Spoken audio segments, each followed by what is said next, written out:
எல்லாருக்கும் வணக்கம். இங்கே உட்காந்துருந்தேன் நான், அண்ணன், ஆக்சுவலி சிரிப்பார், சிவகார்த்தின்னு எல்லாம் உட்காந்துருந்தோம்.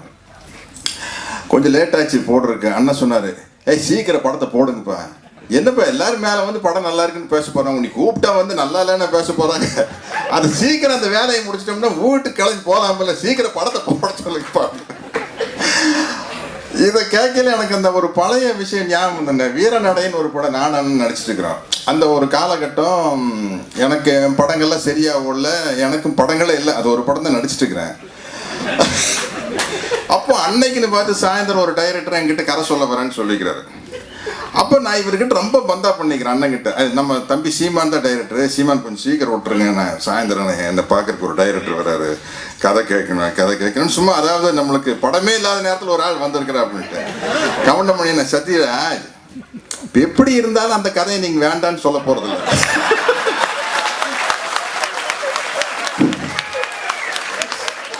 ஏன்னா நம்மளுக்கு கண்ணு கட்டின தூரத்துக்கு வேற எவனும் வரல. நீங்க எப்படி இருந்தாலும் கதவை சாத்தி தாள் போட்டுட்டு தான் அந்த கதையை கேட்க போறீங்க. ஏன்னா அவன் எந்திரிச்சு போயிட்டான்னு வச்சுங்களா, நம்மளுக்கு வேற படம் இல்லை. அதனால எதுக்கு இவ்வளவு பில்டப் போடணும்னு சிரிப்பு தாங்க முடியல. சிரிச்சிட்டே இருக்கல அசிஸ்டன்ட் டைரக்டர் வந்து ஷார்ட் ரெடி அப்படின்னாரு. வர முடியாது போப்பா அப்படின்னாரு. Sir shot ready sir. வர முடியாதியா, இருக்கிறது ஒரே படம், இதையும் நடிச்சு தீர்த்தோம்னா அடுத்து நாங்க எங்க போறது? நாங்க நிறுத்தி நிதானமா தான் ஷார்ட்டுக்கு வருவோம், அவ்வளவு சீக்கிரம் வந்துட முடியாது. இந்த மாதிரி வந்து பக்கத்தில் உட்காந்துருக்கல அவர் பேசிட்டே இருப்பாரு. இந்த படம் முதல் நாள் ஷூட்டிங் முடிஞ்சோடனே அந்த முதல் நாள் ஒரே நாள் தான் படம் ஷூட்டிங் எடுத்திருப்பாங்க. நைட்டு போய் அந்த ரஷ் போட்டு பார்ப்பாங்க டைரக்டர்லாம். ஆள் பேர் சொல்ல மாட்டேன். ரஷ் ஒரே ஒரு நாள் எடுத்த சீனை போட்டு பார்த்து அடுத்த நாள் அந்த டைரக்டர் வந்து செட்டுக்கு வரையில தெய்வமகன் சிவாஜி சார் ரேஞ்சுக்கு நடந்து வர்றாரு. கமண்டமணியை நம்ம நடை பாருங்க. ஒரே ஒரு நாள் ரஷ்ல இந்த படத்தை பத்தி ஏதாவது தெரியுமா? இந்த படம் ஓடுமா ஓடாதான்னு கண்டுபிடிக்க முடியுமா? மொத்த படத்தை பார்த்தாலே தெரிய மாட்டேங்குது. ஒரு நாள் ரஷ்ஷை பார்த்துட்டு இவன் நடைய பாருங்க அப்படின்னாரு. அவர் வந்து அந்த டைரக்டர் வந்து கொஞ்சம் பேண்ட் இன் பண்ணல கொஞ்சம் மேல தூக்கி இன் பண்ணுவாரு. இவர் சொன்னார், இவனுக்கு சட்டைக்கு 1/2 மீட்டர் எடுத்தா போதும், பேண்ட்டுக்கு தானே 3 மீட்டர். இதெல்லாம் இது வந்து சும்மா ரொம்ப சீக்கிரட்டான அழகா வண்டி போதியா கண்டே பிடிக்க முடியாது. இது ஒண்ணு. இப்போ நகைச்சுவை சூப்பர் ஸ்டார்னு சொன்னாங்களே, இன்னைக்கு யூடியூப்ல வந்து அண்ணன் தான் சூப்பர் ஸ்டார். அண்ணன் தான் சூப்பர் ஸ்டார். யாரை கலாய்க்கிறதுனால அவரை வச்சுதான் கலாய்க்கிறாங்க. இப்போ வந்து யூடியூப்ல வந்து ஒரு பெரிய ட்ரெண்டா போயிட்டு இருக்கு. இந்த பாகுபலி படத்துல கட்டப்பா ஏன் பாகுபலியை குத்துனாரு அப்படிங்கிறது ஒவ்வொருத்தரும் ஒன்று சொல்றாங்க. நரேந்திர மோடி பிரதம மந்திரி எல்லாம் கேட்கிறாரு பிரபாஸ் கிட்ட அப்படின்ட்டு. அது நீங்க நல்லா கவனிச்சு பார்த்தீங்கன்னா அது நைட் எஃபெக்ட். அண்ணன் மூஞ்சி போட்டு கமெண்ட் போட்டுருக்குது, ஏய் நைட்ல கண்ணு தெரியாம குத்திட்டாப்ப ஆளை மாத்தி, நைட்ல கண்ணு தெரியாம ஆளை மாத்தி குத்திட்டாப்பா, இதை போய் ஒரு பெரிய மேட்டரா பேசுறீங்களா? ஏதோ ஒரு படத்துல ஸ்டில்ல போட்டு ஐயோ அந்த கத்துற மாதிரி ஒரு ஸ்டில்ல போட்டு அதை போட்டிருந்தாங்க. அதான் பக்கத்தில் உட்காந்து சிவகார்த்திகேயன் வந்து அநியாயத்துக்கு ரசிகர். நாங்க வருத்தப்படாத பாலிய விஷயத்துல அந்த இந்த ஷார்ட்டுக்கு நடுவில் இதே தான் கேட்டிருப்பாரு. அதாவது படத்துல வர சீன் இல்லை, அது அவருக்கு அத்தப்படியே தெரியும். ஷார்ட்டுக்கு நடுவில் என்னென்ன நடந்தது அப்படின்ட்டு. நல்ல வேளை அதை எதையுமே சொல்லவர், எதையுமே சொல்லாத வரைக்கும். ஏன்னா எதையுமே சொல்ல முடியாது. இது இப்ப நான் சொன்ன பாருங்க, இந்த 1/2 மீட்டர் சட்டை 3 மீட்டர் பேண்ட், இதுதான் உள்ளதுக்குள்ள ஒரு அளவுக்கு வெளியே சொல்லலாம். இதை தாண்டி சொல்ல முடியாது. நாங்க பொள்ளாச்சியில ஒரு படத்துல ஷூட்டிங்ல இருந்தோம். பக்கத்துல ஒரு ஷூட்டிங். அந்த படத்தினுடைய டைரக்டரே ஹீரோ ஆயிட்டாரு. அவருக்கு எங்க செட்டுக்கு வந்தாரு. எங்களை பார்த்தோன்னு வெக்க, அவர் ஹீரோவா நடிக்கிறது. ஏன்னா நாங்க போனதுக்கு அப்புறம் கலாய்ப்போம்னு கண்டிப்பா தெரியும். அப்படியே ஷையா வந்து நின்னாரு. நின்னோடனே என்ன கவுண்ட் பண்ணினா, என்னப்பா ஹீரோவா நடிக்கிற மாதிரி இருக்குது அப்படின்னாரு. ஆமாண்ணா, ஆக்சுவலாக எனக்கு பெரிய இன்ட்ரெஸ்ட் இல்லைண்ணா. நான் ஒரு ஸ்கூல் ஃபங்க்ஷனுக்கு போனேன். அந்த ஸ்கூல் பசங்கள்லாம் வந்து நம்மளை வந்து நீங்களும் கூட அழகா இருக்கிறீங்க, ஏன் சார் நடிக்கூடாதுன்னு கேட்டாங்க. அதனால தான் சார் நடிக்கிறேன் அப்படின்னாரு. ஆனால் அது பிளைண்ட் ஸ்கூலாக இருக்குப்பா.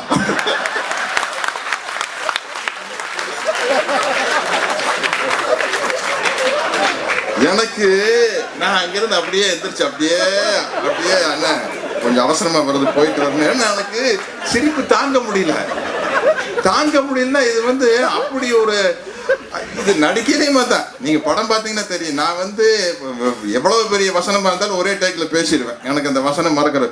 ஆனா இவர் கூட நடிக்கையில வந்து ஒரு 10 டேக்கு கடைசியில் அந்த நடிப்பையே சிரிப்பா மாத்தி வேற வழியில் இந்த பிரம்மா படத்துல நாங்கள் 2 பேரும் என்னமோ கலாய்ச்சிருப்போம். அப்போ இந்த மதர் அது ஒரு கான்வென்ட் ஸ்கூல், அந்த வாட்ச்மேன் சொல்ல சார் பேசாம சார் மதர் வராருங்க அப்படின்னு. யாரு நம்ம அம்மாங்களா அப்படின்பாங்க.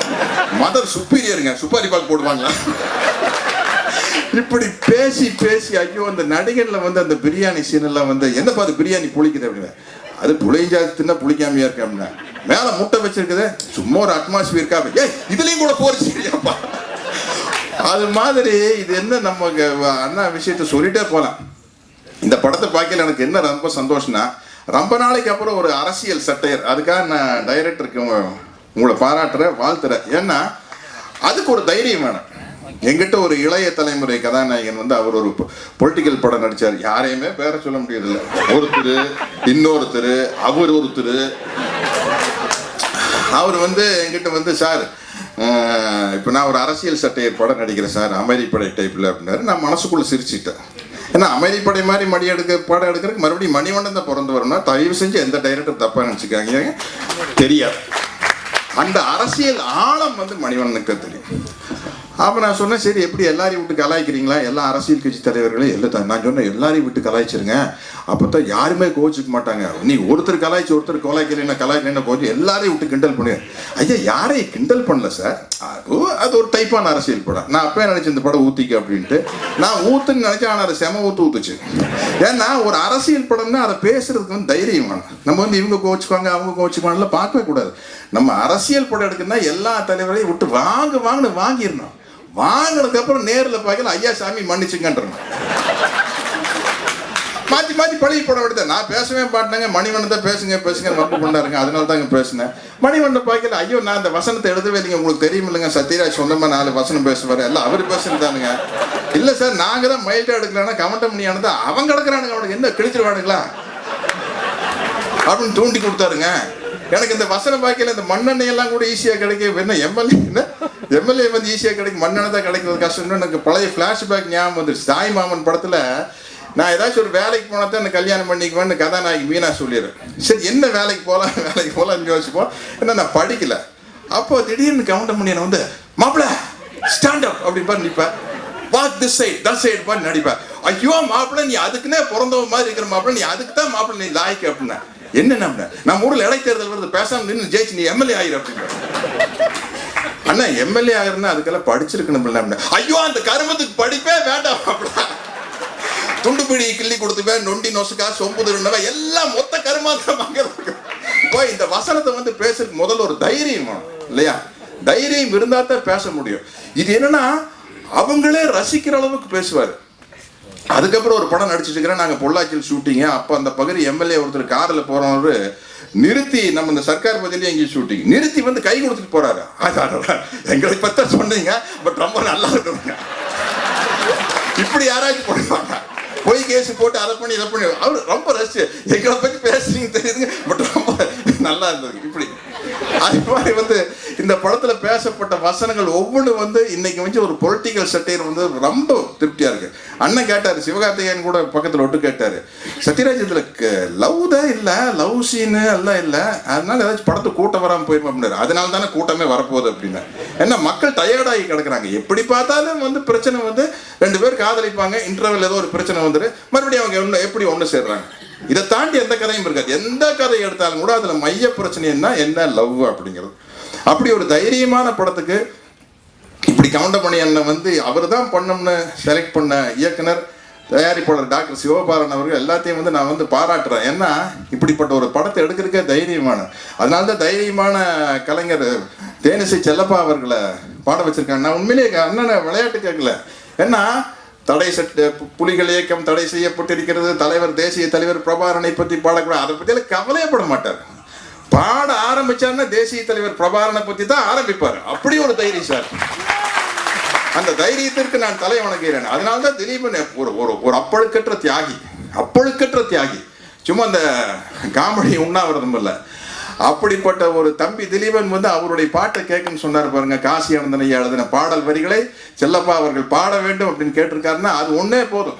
அதுவே வந்து அவருடைய அந்த தியாகத்திற்கும் வீரத்திற்கும் ஒரு பெரிய எடுத்துக்காட்டு.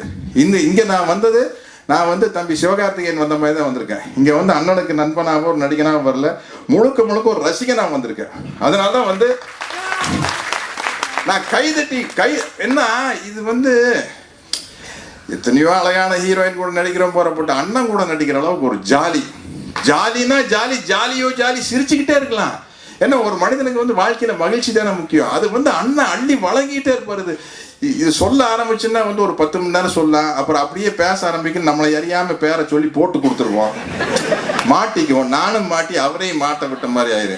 அதனால மரியாதையை இதோட நிறுத்திக்கிட்டு இந்த படத்தினுடைய 100வது நாள்ல வெற்றி விழால இதே டீம், நானும் அந்த கவுண்டமணியனுடைய தீவிரமான ரசிகர்கள் 2 பேர், சிவகார்த்திகேயன் நானும் 2 பேர் வருவோம். உண்மையிலேயே இப்படி ஒரு டீம் சிவகார்த்திகேயன் ஆசைப்பட்ட மாதிரி நிச்சயமா நாங்கள் 2 பேரும் ஒரு படத்தில் நடிக்கிறேன். ஏன்னா அநியாயத்துக்கு சென்ஸ் ஆஃப் ஹியூமர் இருக்கிற ஒரு சிவகார்த்திகேயன் அவர்கள். அது என்னன்னா அந்த சீனுக்கு சீன் டெவலப் ஆகிட்டு போகும். அப்படிப்பட்ட டீம் அமைஞ்சா தான் சீனுக்கு சீன் டெவலப் ஆகிட்டு போகும். அப்படி இந்த 49 ஓவம் வந்து மக்கள் வந்து பெரிய அளவில் ஆதரவு கொடுக்கணும் இந்த படத்துக்கு. ஏன்னா அப்போ தான் வந்து நல்ல பொலிட்டிக்கல் சட்டையர் வரும். பொலிட்டிக்கல் சட்டையர் அப்படிங்கிறது ஒரு அறிவு தோன்ற விஷயம் தானே. அமைதிப்படையாட்டம், அந்த காலத்தில் வந்து ரத்த கண்ணீர் ஆட்டம், அப்புறம் நான் அண்ணன் நடித்த மாமன் மகள், தாய் மாமன் எல்லாமே சொல்லி சிரிச்சுக்கிட்டே போகல. தாய் மாமன் அந்த சீன்லாம் வந்து எதுக்கு அழுறேன்னு சொல்லிட்டாளியான்னு சொல்லுவாங்க. அதெல்லாம் வந்து அது சிலதெல்லாம் அண்ணன் சொன்னதுனால தான் அந்த டைலாக் நிற்குது. அதுதான் காரணம். உங்கள் எல்லாரும் மாதிரி நானும் வெயிட் பண்ணிட்டு இருக்கிறேன். இப்போ அண்ணனுடைய பேச்சை கேட்கறதுக்காக வெயிட் பண்ணிட்டு இருக்கிறேன். நன்றி, வணக்கம்.